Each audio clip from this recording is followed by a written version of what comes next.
মালটা দুইজনে খেয়ে ফেলা দিচ্ছে। মাল আবার হাতে নিয়ে আমার বয়ে থাকতে ভালো লাগে না। গেলে আমার মাথায় ঠিক থাকে না, বুঝতে পারছি।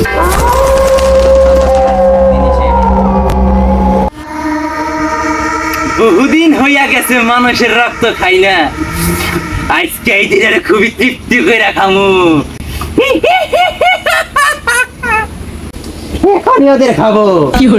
না না না না না না, এখন খাবো না, আগে ওদের ভয়তে খাবো, তারপরে খাবো। মাল খাওয়া তো শেষ, ল একটা হাঁটি গে, চল যাই। আগে ওরা আগে আগে, পিছে ভয় দেখাবো, আর মাংস চিবিয়ে চিবিয়ে রক্ত চুষে খাবো।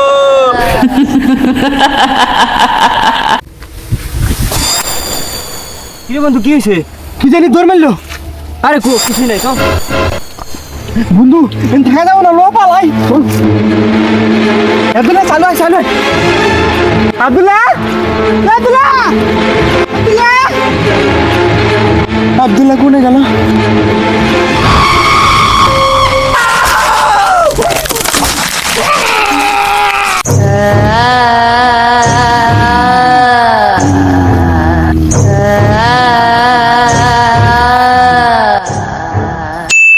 এ বন্ধু হন, আমার দাদার একটা গল্প কই আমি। ঠিক আছে।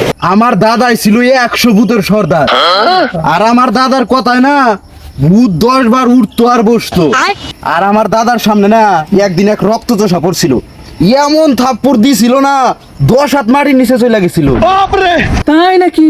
তারপর কি হয়েছে? তরকারিতে ঝাল বেশি হইলি না, ভূতে আইসা চিনি দিয়ে গেত। আমার দাদা এত বড় ফকির ছিল। তোর দাদা এত বড় ফকির ছিল? আরে হ, তা কোন কোন এলাকা ভিক্ষা করছে? আমগো বাড়ি তো কোনোদিন ভিক্ষা করবার আসে নাই। হেৎ, আমার দাদা কি ভিক্ষা করা ফকির ছিল রে? তাইলে জার ফুক করা ফকির ছিল, জার ফুক করা কবিরাজ, কবিরাজ। ও কবিরা। আরে বোকা চোদা হ, খালি বড় বড় ডায়লগ মারে।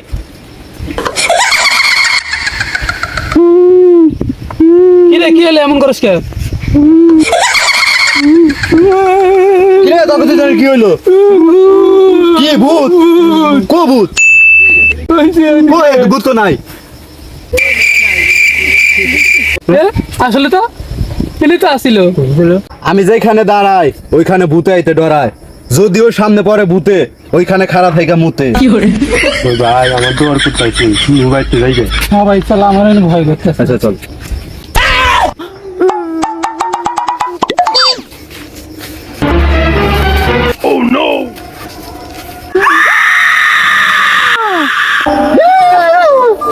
তোর মতো বুদ্ধি আমি ডরাম রে।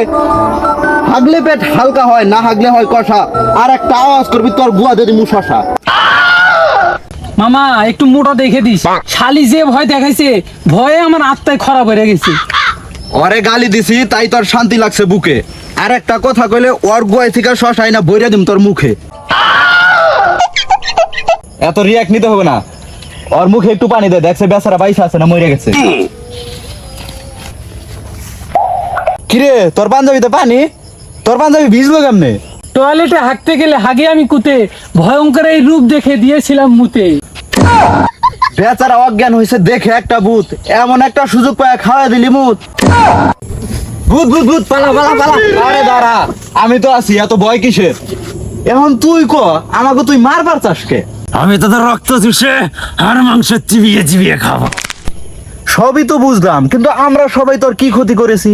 তোরা করস নাই, করেছিল আমার বয়ফ্রেন্ড। এমন কি করেছিল তোমার বয়ফ্রেন্ড তোমার সাথে? আমার বয়ফ্রেন্ড ছিল একটা নীচ প্রতারক, সে আমার সাথে প্রতারণা করে আমাকে মেরে ফেলেছে। কি হয়েছিল সেদিন? তাহলে শোনো, আমার নাম হচ্ছে রঙ্গিলা, আমি পরিবারের খুবই আদরের একজন মেয়ে। আমার বয়ফ্রেন্ড আমাকে অনেক ভালোবাসতো, কিন্তু আমি বুঝিনি সেটা ভালোবাসা ছিল না, সেটা ছিল তার অভিনয়। তার মনে ছিল নিতান্তই আমাকে ভোগ করার ইচ্ছা। সেদিন ছিল শুক্রবার, সে আমাকে অনেক সকালবেলা ফোন দিয়েছিল। আমিও তার ফোন পেয়ে পাগলের মতো ছুটে এসেছি এই বাগানে। তারপর সেও তার বন্ধুরা মিলে আমাকে ধর্ষণ করে এখানে মেরে ফেলে দেয়। শিয়াল কুকুরে ছিঁড়ে ছিঁড়ে খায় আমার দেহটা।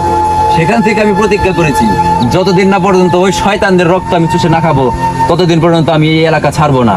এখানে আসে সকল ছেলেদের আমি রক্ত চুষে চুষে খাবো, আর আমি থেকে যাবো এই শিবনগরে। তুমি কেন? দেশে আইন আছে, আমরা তাদেরকে আইনের আওতায় আনার ব্যবস্থা করব। আর আমি তোমাকে কথা দিচ্ছি, আগামী 1 সপ্তাহের মধ্যে আমি তোমার ধর্ষণকারীদের ফাঁসির রায় নিয়ে আমি আবার এখানে উপস্থিত হব। ঠিক করেছিস বন্ধু, আমরাও তো সাথে আছি। আর ততদিন পর্যন্ত তুমি আর কোনো পুরুষের জীবন নিবে না, কথা দাও। আচ্ছা ঠিক আছে, আমি কথা দিলাম। সকল সাক্ষ্য ও প্রমাণাদির ভিত্তিতে রঙ্গিলা ধর্ষণকারী, রঙ্গিলার বয়ফ্রেন্ড ও তার বন্ধুদের দোষী সাব্যস্ত করে বাংলাদেশ দণ্ডবিধির 376 ধারা মোতাবেক এই আদালত তাদেরকে যাবজ্জীবন কারাদণ্ডে দণ্ডিত করল। রঙ্গিলা রঙ্গিলা, রঙ্গিলা রঙ্গিলা, রঙ্গিলা, কোথায় তুমি? বেরিয়ে আসো। কেন ডেকেছো আমায়? রঙ্গিলা, তোমার জন্য একটা গুড নিউজ আছে। কি গুড নিউজ? তোমার ধর্ষণকারীরা আদালতে সবকিছু স্বীকার করেছে এবং সারা দেশের মানুষ জেনেছে। আদালত তাদের মধ্যে কাউকে দিয়েছে যাবজ্জীবন, কাউকে দিয়েছে মৃত্যুদণ্ড। আর হ্যাঁ, তোমার বাবা মার জীবিত অবস্থায় সকল ভরণ পোষণের দায়িত্ব নিয়েছে আদালত। এবার তুমি খুশি তো রঙ্গিলা? তোমাদের এই ঋণ আমি কোনোদিনও পরিশোধ করতে পারবো না। ভালো থেকে তোমরা, আমি বিদায় নিচ্ছি। কেটে ফেলো জঙ্গিলা, মুক্তি পেল রঙ্গিলা। রঙ্গিলা।